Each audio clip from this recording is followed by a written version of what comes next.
The motion sensor alert buzzed at 1:47 p.m. on a scorching Tuesday afternoon.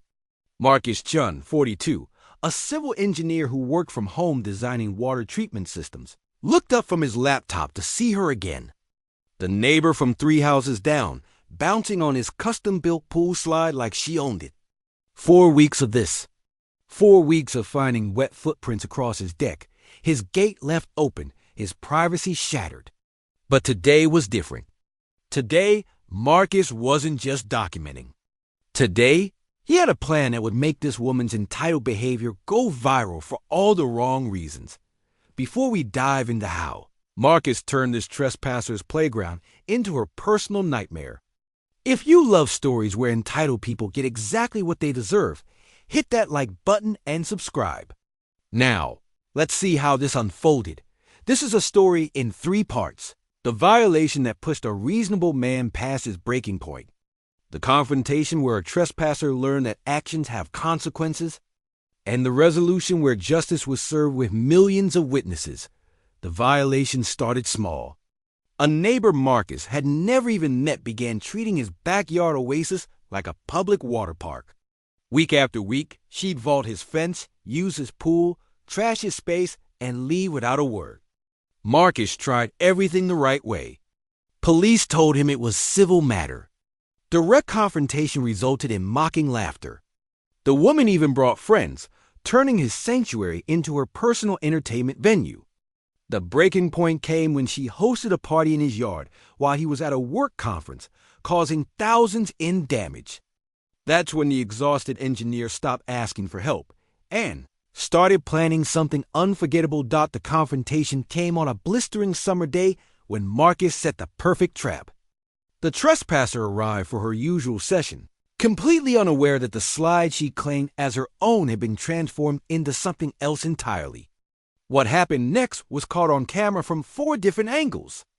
And the resolution would teach this entitled woman that some people document everything, especially when they're about to make you internet famous. Here's exactly how it happened. Marcus Chun had purchased a 3-bedroom ranch house in suburban Phoenix specifically for the backyard. After 15 years designing municipal water systems, he'd saved enough to build his dream, a custom saltwater pool with an integrated slide that curved like a water park attraction. He'd spent $28,000 on the installation, another $6,000 on landscaping, and countless weekends perfecting every detail. The 8-foot privacy fence surrounding the property wasn't just for looks. Marcus valued his solitude. As someone who spent 50 hours a week in video meetings and site inspections, his backyard was his sanctuary. The place where he could float in silence, read technical manuals on his tablet, and pretend the world didn't exist for a few precious hours. The first incident happened on a Wednesday in late June. Marcus came home from grocery shopping to find wet footprints leading from his pool to the back gate. The lock hung open, bent slightly, as if someone had forced it. His pool thermometer floated in the filter basket instead of its usual spot. Small things, but wrong things. He assumed neighborhood kids had jumped the fence on a dare. He reinforced the gate lock and installed a security camera aimed at the pool area. Problem solved, he thought. 2 weeks later, he received a motion alert while conducting a virtual meeting with the city water department. On his phone screen, he watched a woman in her late 30s walk through his gate as if she'd been invited. She wore a designer swimsuit and carried a beach bag. She dropped her belongings on his lounge chair, tested the water temperature with her turtle, and spent the next 40 minutes using his slide repeatedly. Marcus recognized her vaguely from the neighborhood, but had never spoken to her. He watched the entire violation in real time, too stunned to interrupt his meeting. When he got outside 20 minutes after she'd left, he found her wet towel draped over his fence and an empty hard seltzer can floating in his pool. The third incident shattered his patience completely. Marcus had flown to Seattle for a 3-day conference on water reclamation systems. He'd locked everything, activated all cameras, and assumed his property would be safe. On the second night, his phone exploded with alerts. The camera footage showed the same woman, this time with 3 friends. Climbing over his fence at 9 p.m., they turned on his pool lights, cranked up music from a portable speaker, and spent 2 hours treating his backyard like a private resort. One of them knocked over his carefully arranged succulent garden. Another cracked his outdoor thermometer. They left pizza boxes floating in the pool and crushed beer cans scattered across his deck. Marcus watched it all from his hotel room, his hands shaking with rage he'd never felt before. He called the Phoenix Police non-emergency line the moment he landed. The officer who responded 2 days later looked bored before Marcus even finished explaining. Civil matter, he was told. File for a restraining order. Install better locks. The dismissive tone made Marcus's jaw clench. When he confronted the woman directly, knocking on her door 3 houses down, she laughed. Actually laughed. Told him to prove she'd been there. Called him paranoid. Slammed the door in his face while her teenage daughter smirked from the living room window. That night, Marcus stopped hoping someone else would fix his problem. He opened his laptop and started researching. If this woman wanted to play games with someone who understood hydraulics, fluid dynamics, and viral video potential, he'd show her exactly what games really look like. 2 weeks of preparation later, everything was finally ready. The security camera alert pinned at 2:23 p.m. on Saturday, right on schedule. Marcus watched from his home office window as the woman vaulted his fence with practiced ease. She'd done this enough times that her movements looked choreographed. Drop the bag, kick off sandals, test water, head for the slide. Marcus had studied her pattern for 2 weeks. She always came on weekend afternoons when most neighbors were inside avoiding the 108-degree heat. She always used the slide exactly 7 times before moving to the lounge chair. She always stayed between 45 and 60. Minutes thought today would be different. Marcus had spent the previous evening coating every inch of the 12-foot slide with a mixture of food grade, coconut oil, and dish soap. The combination was slippery enough to turn the already fast slide into something resembling a rocket launch, but safe enough that he couldn't be accused of causing actual harm. He positioned 4 cameras at different angles. 1 on the fence, 1 on the house, 1 disguised in a fake plant near the pool, and 1 mounted above the slide itself. Every camera was recording in crystal clear 4K resolution. He waited until she climbed the slide ladder for the 3rd time. That's when Marcus walked out his back door, tablet in hand, completely calm. The woman froze halfway up the ladder. Her face shifted from surprise to recognition to defiance in about 3 seconds. Marcus simply stood there, blocking the gate exit, his expression neutral. "Afternoon, Jennifer," he said quietly. Jennifer Martinez, 41 years old, lives at 2847 Mesquite Drive with your husband Robert and daughter Ashley, age 16. Robert works as a regional manager for an auto parts chain. You're a part-time yoga instructor at Desert Lotus Studio downtown. Her mouth opened. Nothing came out.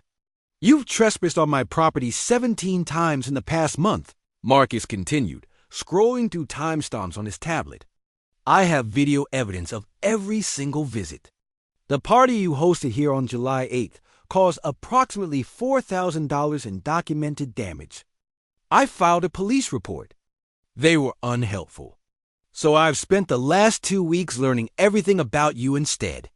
Jennifer climbed down from the ladder, her confidence cracking. "You can't can't what? Document someone repeatedly breaking into my property?" "Oh, I absolutely can." Marcus pulled up a photo on his tablet. "This is your studio's Yelp page. 5-star rating. Very impressive. I wonder how many students know their instructor spends her free time trespassing and vandalizing private property." "I haven't vandalized anything." Her voice went up half an octave. Marcus swiped to show her the photos of the destroyed garden, the broken thermometer, the trash in his pool. "This is from your party. I have the full 2-hour video. All 4 of you, faces clearly visible. Your friend Stephanie even posted photos on social media that I've already downloaded. She tagged you and checked in at my address. Every piece of evidence is backed up in 3 separate locations. Jennifer's face went pale under her tan. "What do you want?" "2 options," Marcus said, his engineer's mind delivering the terms like a project specification.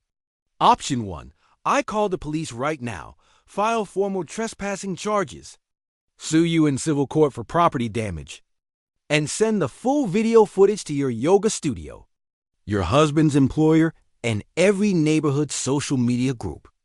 Or option 2, you have 48 hours to reimburse me $4,000 for repairs and write a formal apology letter admitting to everything. The money covers actual damages. The letter protects me legally. You choose. $4,000? That's insane.